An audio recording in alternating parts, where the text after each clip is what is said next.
Deputy executive engineer mechanical 2016 તેનો part 2 આપણે જોઈએ. 50-51 ક્વેશ્ચન સુધી આપણે જોયું હતું, બરાબર. તો હવે 52માં ક્વેશ્ચન ડીશ ચાલુ કરીએ. The resultant upward pressure of the fluid on the immerse body is called. એટલે કે જ્યારે કોઈ પણ બોડીની અંદર પાણીમાં ડુબાડો તો તે સમયે જે અપવર્ડ પ્રેશર ફોર્સ લાગશે તો તેને કહેવાશે બોયન્સી. The hydraulic grade line is the velocity head below the energy grade line. Hydraulic grade line એટલે કે આપણે જનરલી 2 કે 3 લાઈનો દોરતા, 3 લાઈનો, એક ટોટલ, બીજું હાઇડ્રોલિક અને ઓકે 2 જ લાઈનો હોય છે, ટોટલ એનર્જી લાઇન અને બીજી હાઇડ્રોલિક એનર્જી લાઇન, બરાબર. તો હાઇડ્રોલિક એ નીચે હોય છે, ટોટલ એનર્જી લાઇન ઉપર હોય છે. તો એ velocity head below the energy grade line એટલે કે ટોટલ એનર્જી ગ્રેડ લાઇનની નીચે હોય છે. Fire hose nozzle is generally made of. તો આપણને ખબર જ છે કે નોઝલ ઓલવેઝ કન્વર્જન્ટ શેપની હોય છે. Magnitude of water hammer depends upon. શાની પર ડિપેન્ડ કરે છે? તો લેન્થ ઓફ પાઇપ ઓનલી. શાના પર? Length of pipe only. The velocity of fluid particle at the center of pipe section is maximum. આપણને ખબર જ છે આ ટાઈપનું કંઈક હોય છે વેલોસિટી પ્રોફાઇલ કે જ્યાં પાઇપ હોય છે, પાઇપના એન્ડ પર બંને જગ્યાએ વેલોસિટી 0 અને સેન્ટરમાં વેલોસિટી મેક્સિમમ હોય છે. In the scientifical pump casting the flow of water living. Scientifical pump કેશિંગમાં ફ્લો ઓફ વોટર જે હોય છે વોર્ટેક્સ ટાઈપનો ફ્લો હોય છે. For small discharge at high pressure, following pump is preferred. Small discharge at high pressure. તો તેના માટે ખબર છે કોણ? રેસિપ્રોકેટિંગ પંપ વપરાય છે. Impulse turbine used for. High head માટે ઇમ્પલ્સ ટર્બાઇન વપરાય છે, ખબર જ છે આપણને. The casting of centrifugal pump is designed so as to minimize the loss of kinetic energy. Casting of centrifugal pump એવી રીતના ડિઝાઇન કરવામાં આવે છે કે જેથી તેની લોસ ઓફ કાઇનેટિક એનર્જી જે છે તે ઓછી થાય. સર્જિંગ ઇઝ અ ફિનોમિનાન ઓફ. સર્જિંગ જે છે શાનો ફિનોમિના છે? તો unsteady periodic and reverse flow જે છે તેનો ફિનોમિના છે. અનસ્ટેડી પીરિયોડિક અને રિવર્સ ફ્લોના સર્જિંગનો ફિનોમિના છે, એટલે કે સર્જિંગ એને કહેવાય. Gas turbine for power generation are normally used. Gas turbine for power generations are normally used to supply peak load requirements. Peak load requirement જે છે તેના માટે પાવર પ્લાન્ટની અંદર, સ્ટીમ પાવર પ્લાન્ટ જે હોય છે તેની અંદર આપણે ગેસ ટર્બાઇન પાવર પ્લાન્ટ પણ સાથે રાખેલો હોય છે કે કોઈક વાર અચાનક પાવરની ડિમાન્ડ વધી જાય તો તે સમયે ગેસ ટર્બાઇન પાવર પ્લાન્ટ આપણે ચાલુ કરી દઈએ છીએ અને ડિમાન્ડ પૂરી કરીએ છીએ. The latent heat of steam with increase of pressure. આપણે રેન્કાઇન સાયકલ જોઈ જશે. રેન્કાઇન સાયકલમાં કંઈક ગ્રાફ આ રીતનો હોય છે, એટલે એનો મતલબ એમ થાય છે કે આ આપણે રેન્કાઇન સાયકલનો ગ્રાફ હોય છે. આ જે છે એ વચ્ચે એવોપરેશન એન્થાલ્પી છે, આ જે છે તે. હવે જેમ જેમ ઉપરની ડાયરેક્શનમાં જશું તેમ પ્રેશર વધતું જશે. પ્રેશર વધશે તો એવોપરેશન એન્થાલ્પી જે છે એ ઘટી જશે અને આ પોઈન્ટ પર એવોપરેશન એન્થાલ્પી 0 થઈ જશે. તો તમને ખબર પડી જશે કે લેટેન્ટ હીટ ઓફ સ્ટીમ એટલે કે આ જે વચ્ચે એવોપરેશન એન્થાલ્પી હતી તે ઘટે છે. A boiler in India should confirm to safety regulation of. જે પણ બોઇલર્સ બનાવવામાં આવે છે ઇન્ડિયાની અંદર તો તેમાં સેફ્ટી રેગ્યુલેશન જે છે તે IBRના આધારે ડિઝાઇન કરવામાં આવે છે. Indian boiler research. Thermal efficiency of a power plant is of the order of 30%. Power પ્લાન્ટની થર્મલ એફિશિયન્સી 30% જેવી હોય છે. The height of chimney in a power plant is governed by. Power પ્લાન્ટમાં ચીમનીની હાઇટ જે હોય છે તે પોલ્યુશન કંટ્રોલ જે કરવાનું હોય છે તેના આધારે ગવર્ન થતી હોય છે. Which device used in thermal power plant to reduce the level of pollution? Pollution ઘટાડવા માટે પ્રેસિપિટેટર વપરાય છે. પ્રેસિપિટેટર શું કરે છે? જો કોઈ ફ્લુ ગેસ એટલે કે જે ગેસ સળગીને બહાર જવાનો છે ધુમાડો, તે ધુમાડાની અંદર જો કંઈ પાર્ટિક્યુલેટ્સ હોય છે એસ, બરાબર, તે એસના પાર્ટિક્યુલેટ્સને પ્રેસિપિટેટર બહાર નથી જવા દેતું. 100% efficiency of the thermal cycle cannot be achieved because of thermal cycle ની 100% efficiency achieve નથી કરી શકાતી because it is impossible to achieve 0 Kelvin temperature. હવે જો 100% efficiency તમારે achieve કરવી હોય તો T2 એટલે કે TL ગણીએ અને T1 એટલે કે TH ગણીએ. તો 100% એફિશિયન્સી તમારે અચીવ કરવી હોય તો તમે અહીં જોઈ શકો છો કે આપણું જે આ ટેમ્પરેચર છે એ 0 થવું જોઈએ. ઉપરની વેલ્યુ જ્યારે પણ 0 થાય તો ત્યારે 1 - 0 એટલે કે તમને 100% એફિશિયન્સી મળશે. હવે ઉપરની વેલ્યુ 0 અને આ બધા ટેમ્પરેચર આપણે કેલ્વિનમાં લઈએ છીએ, તો ઉપરની વેલ્યુ જ્યારે 0 કેલ્વિન થશે એટલે કે જ્યારે તમે હીટ રિજેક્ટ 0 કેલ્વિને કરશો ત્યારે તમારી એફિશિયન્સી 100% થશે. પરંતુ એ એફિશિયન્સી 100% થતી નથી. તેનું કારણ છે કે ઇમ્પોસિબલ છે કે આપણે જે હીટ રિજેક્ટ કરીએ તે 0 કેલ્વિને રિજેક્ટ કરવી ઇમ્પોસિબલ છે. Resilience of material is important when it is subjected to the shock loading. Resilience of material જે છે ઇમ્પોર્ટન્ટ હોય છે કેમ કે જ્યારે શોક લોડિંગ થતું હોય ત્યારે એ જે લોડ અચાનક આવે છે એ લોડને પોતાની અંદર એબ્સોર્બ કરીને તેને ડેસિપિટેટ કરવું ઘણું જરૂરી છે. જો એ પોતાની અંદર લોડ એબ્સોર્બ નહીં કરી શકે તો મટીરિયલ બ્રેક થઈ જશે material. The endurance limit of a material with a finished surface in comparison two rough surface is more.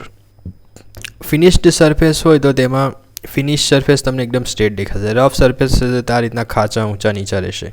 ખાંચા ઊંચા નીચા હોય તો એરિયા ગમે તેટલો થતો હોય, મીન્સ કે ઘણી જગ્યાએ એરિયા વધી જતો હોય, ઘણી જગ્યાએ એરિયા ઓછો થઈ જતો હોય. જ્યારે ફિનિશ્ડ સરફેસ હોય તો એરિયા સમાન રહેતો હોય. હવે તમે જોઈ શકો છો જ્યારે એરિયા અલગ અલગ ટાઈપનો હોય ત્યારે જ્યાં એરિયા ઓછો હશે મીન્સ કે આ ટાઈપનો ખાંચો હશે, રફ સરફેસ હશે, તો ત્યાંથી ક્રેક જનરેટ થવાના ચાન્સીસ સૌથી વધારે રહે છે.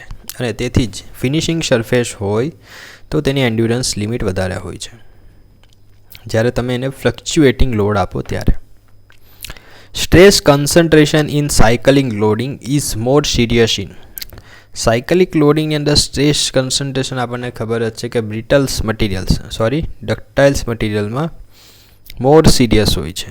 આવો આન્સર અંદર આપેલો છે, પરંતુ stress concentration in cyclic loading is more serious in brittles materials કદાચ જવાબ આવશે. કંઈ નહીં, આ હું આન્સર તમને જોઈને ફરીથી રિવ્યૂ કરીને કહી દઈશ. બરાબર. 71. Yield point in fatigue loading as compared to static loading is. Yield point in fatigue loading as compared to static loading is lower.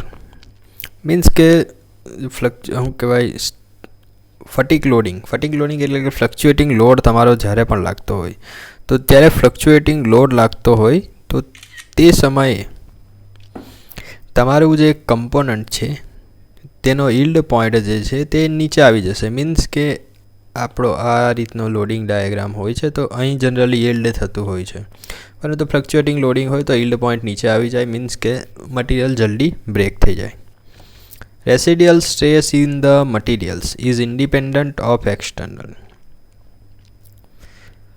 Residual stress in material is independent of external. External load is applied. એવું હશે, બરાબર. Independent of the external load applied. Residual stress in material is independent of the external load applied. એવું હશે, બરાબર છે. Residual stress એટલે શું તમને ખબર? આ રીતનું મટીરિયલ છે એના પર શોર્ટ પિનિંગ કરવામાં આવે તો તેમાં રેસિડ્યુઅલ સ્ટ્રેસ વધી જાય. શોર્ટ પિનિંગ એટલે કે નાના નાના મેટલ્સના ગોળા હોય તેની ઉપર તેનો મારો કરવામાં આવે એટલે કે ફેંકવામાં આવે. તો ફેંકવાથી શું થશે? અહીં નાની નાની એમ કરીને અંદર થોડા થોડા ખાંચા જનરેટ થઈ જશે, એટલે કે રેસિડ્યુઅલ સ્ટ્રેસ જનરેટ થઈ જશે.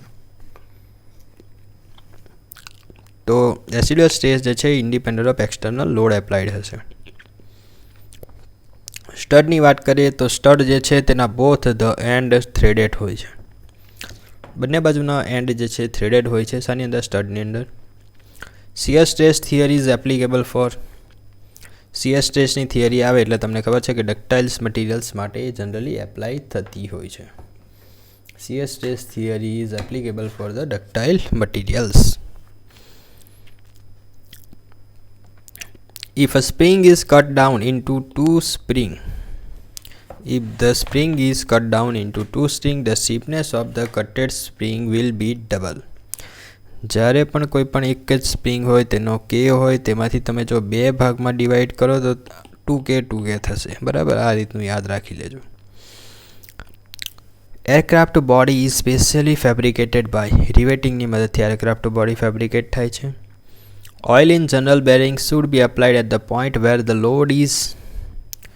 Oil in general bearings should be applied at the point where the load is nil or lightest. General બેરિંગમાં એવા જગ્યાએ ઓઇલ એપ્લાય થતું હોય છે કે જ્યાં તેનો લોડ ઓછો હોય છે. Universal joint is a example of lower pair. Lower pair એટલે કે સરફેસ અથવા એરિયા કોન્ટેક હોય તેને લોઅર પેર કહેવાય, જ્યારે પોઈન્ટ કોન્ટેક હોય તો તેને હાયર પેર કહેવાય. The mechanism is a એસેમ્બલેજ of. Mechanism શાનું એસેમ્બલેજ છે? કે ચાર કરતાં વધારે લિંકનું એસેમ્બલેજ છે. કેમ સાઇઝ ડિપેન્ડ અપોન. કેમ સાઇઝ શાની ઉપર ડિપેન્ડ કરે છે? તો કે બેઝ સર્કલ ઉપર.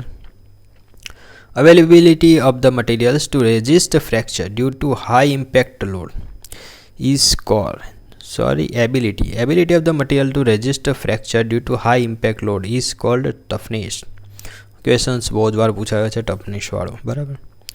Following type of thread is used in cold drink plastic bottle cap. cold drink plastic bottle cap માં મલ્ટી સ્ટાર્ટ થ્રેડ વપરાય છે. મલ્ટી સ્ટાર્ટ થ્રેડ જે છે એનો ફાયદો એ છે કે તમે ફક્ત બે જ આંટા ફેરવશો ને તો પણ એ આખું બહુ સ્પીડમાં બધું શું કહેવાય બંધ થઈ જશે બોટલ.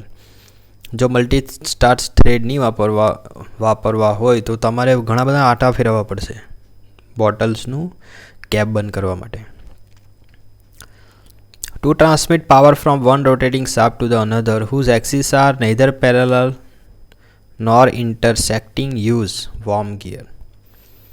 વોર્મ ગિયરનો યુઝ કરવામાં આવે છે. કેમ કે વોર્મ ગિયર તમને ખબર નહીં હોય તો જણાવી દઉં, આ રીતનું એક ગિયર હોય છે નાનું, અને એના ઉપર એ બીજું ગિયર રોટેટ થતું હોય તે આ રીતે રોટેટ થતું હોય.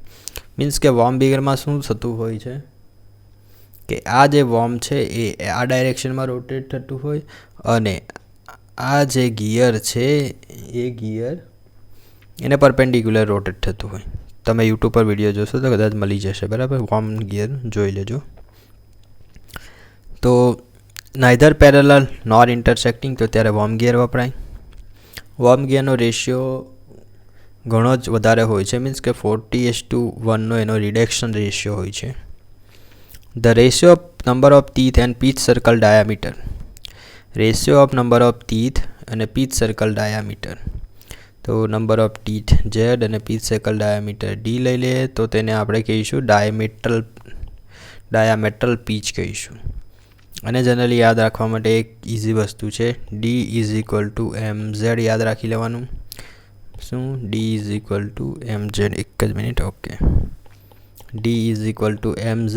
બરાબર, આમાંથી module is equal to d/z થશે. હવે module is equal to d/z થશે તો એનું એક્ઝેક્ટ ઉલટું શું થશે? ડાયામીટરલ પીચ થશે. તો d/z તો z/d કરીશું તો તે આવશે ડાયામેટ્રલ પીચ. તો z/d તમે જોઈ શકો છો, z એટલે નંબર ઓફ ટીથ અને પીચ સર્કલ ડાયામીટર એટલે d. તો આ શું થશે? ડાયામેટ્રલ પીચ થશે. અને આ બંનેનો ગુણાકાર કરશો તો થશે 1. બરાબર, ડાયામેટ્રલ પીચ અને મોડ્યુલનો ગુણાકાર કરશો તો એક આન્સર આવશે. અને બીજું આવે છે સર્ક્યુલર પીચ. તો સર્ક્યુલર પીચને કહેવાશે πm. સર્ક્યુલર પીચને શું કહેવાય? πm.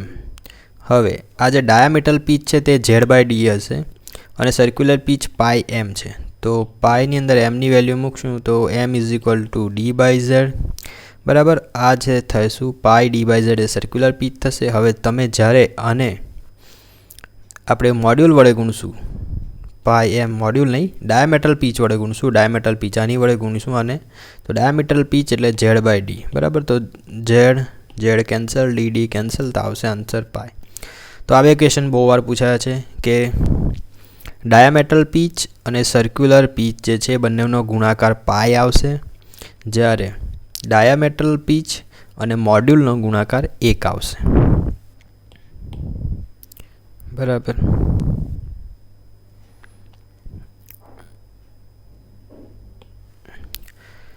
The pressure angle for involute gear. Involute gear માટે પ્રેશર એંગલ જે છે ઓલવેઝ કોન્સ્ટન્ટ રહે છે. બીજું એક ગિયર આવે છે તેને કહેવાય સાયક્લોઇડલ ગિયર, બરાબર. ઇન્વોલ્યુટ ગિયર અને બીજું આવે છે સાયક્લોઇડલ ગિયર. તો એમાં જે પ્રેશર એંગલ છે એ કન્ટિન્યુઅસલી વેરી થતો હોય છે. સાયક્લોઇડલ ગિયરમાં પ્રેશર એંગલ કન્ટિન્યુઅસલી વેરી થતો હોય છે, જ્યારે ઇન્વોલ્યુટ ગિયરમાં કોન્સ્ટન્ટ રહેતો હોય છે. Partial balancing means, partial balancing કોને કહેવાય? તો partial balancing means partially balance the reciprocating mass. આ પણ ક્વેશ્ચન ઇમ્પોર્ટન્ટ છે કે તમારે રેસિપ્રોકેટિંગ માસ જે છે તેને પાર્શિયલ બેલેન્સિંગ કરવાનું છે, ના કે રોટેટિંગ, બરાબર. સાને રેસિપ્રોકેટિંગને તમારે પાર્શિયલ બેલેન્સિંગ કરવાનું છે, રોટેટિંગને નહીં. તો આપણું પિસ્ટન હોય છે જનરલી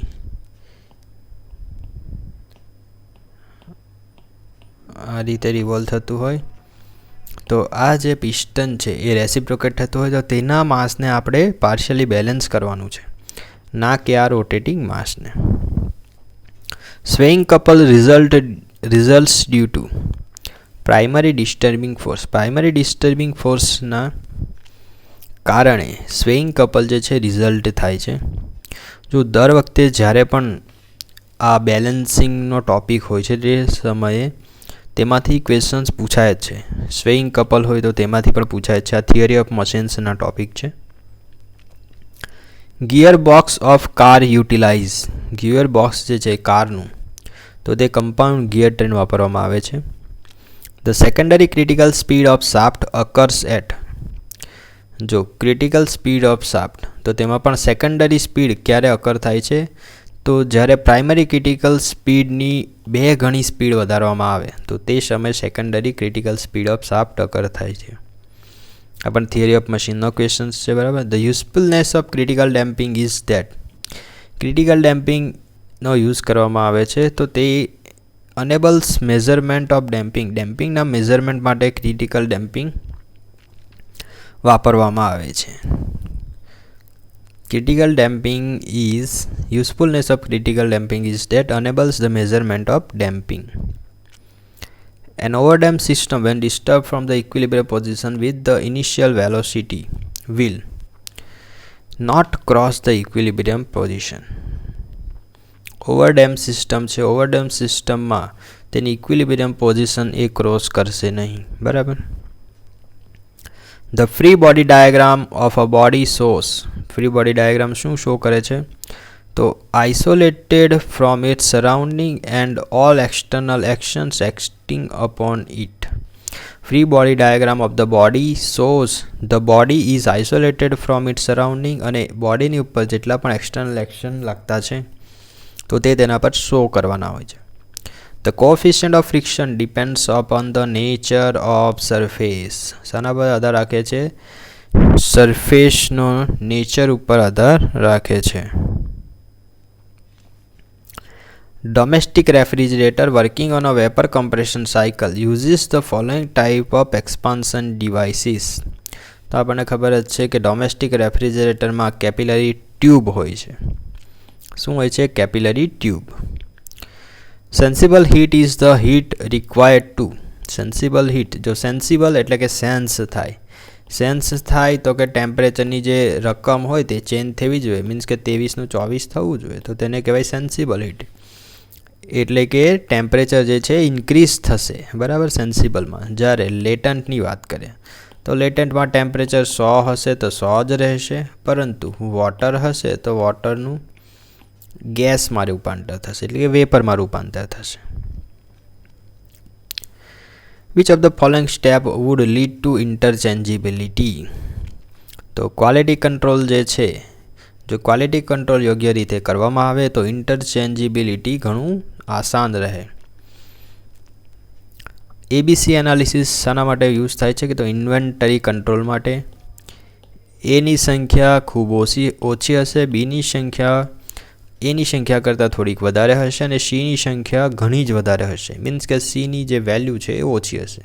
મીન્સ કે આ 10 રૂપિયાની પેન છે જ્યારે આ 500 રૂપિયાનું તમારું ડ્રોઈંગ બોર્ડ છે. સીમો ચાર્ટ એસોસિએટેડ વિથ મેથડ સ્ટડીની સાથે સીમો ચાર્ટ એસોસિએટેડ હોય છે. Device which does the general population associated most with automation is robot. એટલે કે ઓટોમેશનની સાથે જનરલી જે ઘણી વધારે રીતે વપરાય છે તો તે કોણ છે? રોબોટ. હવે અહીં ગુજરાતીના પણ કેટલાક ક્વેશ્ચન છે તો આપણે સાથે જોઈ લઈએ એટલે પતી જાય. બરાબર. તો નિશા એટલે ખબર જ છે કે રજની, રાત્રિ. ઓળોનું શિષ્ટ રૂપ પડછાયો, કે આ જે છે ગુજરાતી તમારા આરટીઓ ક્લાસ 3માં પણ કામ આવશે. વિભક્તિ તો આપણા ટોપિકમાં નથી. બીજું શું? ઓકે, આ જનરલ સ્ટડીનો ક્વેશ્ચન્સ છે કે ભારતનો પ્રમાણ સમય કયો છે? તો ગ્રીનિચ સમય કરતાં 5 કલાક અને 30 મિનિટ આગળ છે. બંધારણમાં કયા સુધારા દ્વારા મતદારની વય 18 વર્ષની કરવામાં આવી છે? તો 61મો સુધારો. કેન્દ્ર સરકારના આવકના સાધનો પૈકી નીચેનામાંથી શેનો સમાવેશ થતો નથી? Stamp duty. વેટ લાગુ કરનાર ભારતનું પ્રથમ રાજ્ય મહારાષ્ટ્ર. નીચેનામાંથી કયું જોડકું ખોટું છે? નીચેનામાંથી ગુજરાત રાજ્યનો કયો જિલ્લો દરિયા કિનારો ધરાવે? તો વડોદરા. જ્યાં વસે ગુજરાતી ત્યાં સદાકાળ ગુજરાત. એ અર્દેશર ફરામજી ખબરદારની પંક્તિ છે. શબ્દ સૃષ્ટિ કઈ સંસ્થાનું મુખ્ય પત્ર છે? તો ગુજરાત સાહિત્ય પરિષદ. સૌથી પહેલો કૃત્રિમ ઉપગ્રહ આર્યભટ્ટ ક્યાંથી છોડવામાં આવ્યો? તો કે રશિયા. બાયોડીઝલ બનાવવા માટે કયા છોડનો ઉપયોગ થાય છે? તો કે જેટ્રોફા. ઇંગ્લિશના કેટલાક ક્વેશ્ચન્સ છે, તમારે જોવા હોય તો જોઈ શકો છો. બરાબર.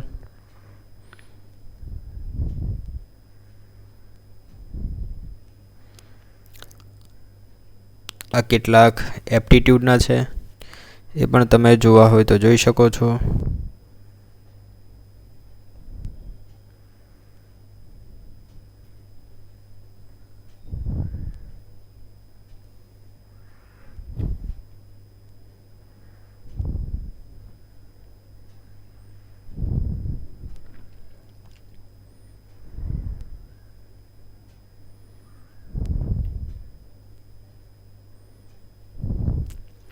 ગુજરાતીના ક્વેશ્ચન જોઈએ. ઇન્દ્રપ્રસ્થજનો આજે વિચાર કરતા હતા.